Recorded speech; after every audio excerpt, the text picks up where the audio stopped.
नमस्कार साथियों, मैं हूं अनूप थपलियाल। साथियों, बीजेपी ने जो फैसला किया था उस फैसले पर उसको यू टर्न लेना पड़ा। बीजेपी के दिग्गज नेता भगत सिंह कोश्यारी जब मैदान में आए तो उन्होंने खेल ही पलट कर रख दिया और अब कोश्यारी का साथ त्रिवेंद्र सिंह रावत ने भी दिया है, तो बीजेपी को अपना फैसला पलटना पड़ा। नगर निगम चुनाव में ऐसी कौन सी सीट थी जिस पर भगत सिंह कोश्यारी और त्रिवेंद्र सिंह रावत मिलकर अपने प्रत्याशी के लिए बीजेपी संगठन पर दबाव बनाने में कामयाब हो गए? यह सब जानने से पहले आपसे आग्रह है कि हमारे चैनल को सब्सक्राइब जरूर कर लें। साथियों, ऐसे बहुत कम मौके होते हैं जब बीजेपी का मजबूत संगठन अपने फैसलों पर एक बार पुनः विचार करता है और अपना फैसला वापस ले लेता है। ऐसा ही एक फैसला नगर निगम के चुनाव में देखने को मिला, प्रत्याशी के चयन में देखने को मिला। जिसके लिए पूरी फील्डिंग सजाई गई थी, उसको टिकट नहीं मिला और जो अचानक से प्रकट हुआ उसको ही आखिरकार टिकट देना पड़ा, क्योंकि उसके पक्ष में भगत सिंह कोश्यारी और त्रिवेंद्र सिंह रावत खड़े हो गए थे। साथियों, यहां बात हो रही है हल्द्वानी नगर निगम सीट पर बीजेपी के अधिकृत प्रत्याशी गजराज सिंह बिष्ट की। बीजेपी ने बहुत सोच समझकर हल्द्वानी की सीट को आरक्षित किया था, ओबीसी वर्ग के लिए आरक्षित किया था। बीजेपी संगठन को कोई अंदाजा ही नहीं था कि अगर इसे आरक्षित ओबीसी किया जाएगा तो इसके समीकरण कैसे पलट सकते हैं। गजराज सिंह बिष्ट एक मजबूत राजपूत नेता माने जाते हैं, हल्द्वानी में राजनीतिक रूप से सक्रिय भी हैं और गजराज सिंह बिष्ट त्रिवेंद्र सिंह रावत के काफी नजदीकी भी माने जाते हैं।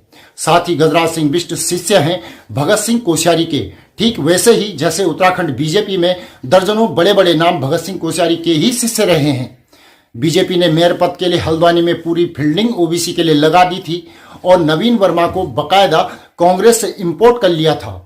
लेकिन गजराज सिंह बिष्ट ओबीसी वर्ग से भी आते हैं, इसका अंदाजा बीजेपी के संगठन को शायद नहीं था। अब गजराज सिंह बिष्ट ने अपना दावा ठोका और गजराज सिंह बिष्ट के दावा ठोकने के बाद बीजेपी संगठन थोड़ा असहज हो गया।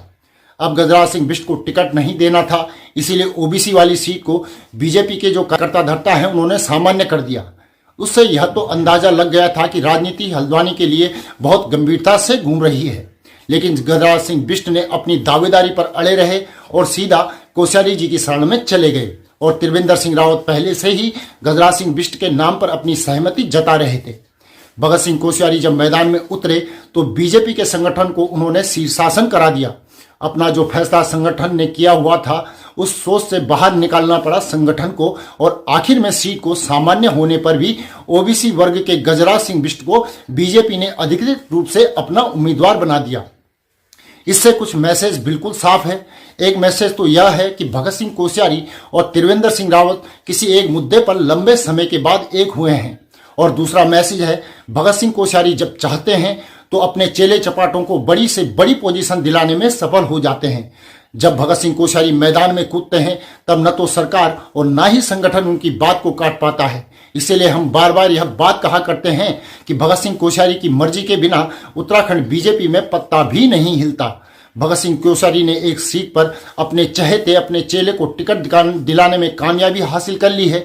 अब इसके पीछे की और भी बहुत सारे राजनीतिक कारण हो सकते हैं, लेकिन मूल कारण यही है कि गजराज सिंह बिष्ट की पैरवी जब कोश्यारी ने की तो संगठन को उनकी बात माननी पड़ी और जिस नेता को इंपोर्ट करके लाया गया था नवीन वर्मा को, उसे फिलहाल किनारे कर दिया गया है। अब देखना यह है कि नवीन वर्मा को कहां एडजस्ट किया जाएगा। लेकिन आज की राजनीति की सबसे बड़ी कहानी यह है कि भगत सिंह कोश्यारी ने हल्द्वानी में पूरा खेल ही पलट कर रख दिया है।